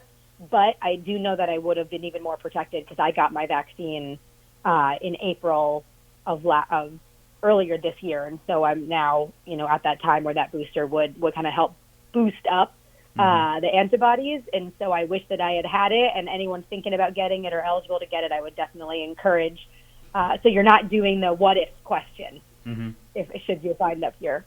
And I believe it's very, very easy. I think you can walk in without an appointment to CVS, Walgreens, even the one that the county is doing. I think they encourage appointments at the old Best Buy, right, on Wednesdays and Friday afternoons. Yes, that is right, and they're also doing vaccines for children who are eligible now. I know a lot of my friends' kids who have gotten vaccinated. It's been a great experience. There was a magician at the COVID County Best Buy site, the vaccination site. So they're doing really incredible things to make it, a memorable and really enjoyable experience. And so many kids are now eligible, and they've all, had a good experience with it and are happy to know that them and their parents are happy to know that they're now safe. This is a relevant conversation to have. The weather's changing. We're going indoors. The air's drier. The virus survives better in dry air. It's that time of year where we're going to be with friends and family. And our opportunities for exposure are going up. And you can see some evidence of that in the parts of the country where it's starting to spike again. Are the areas that are a couple weeks ahead of us in weather. It's cold already.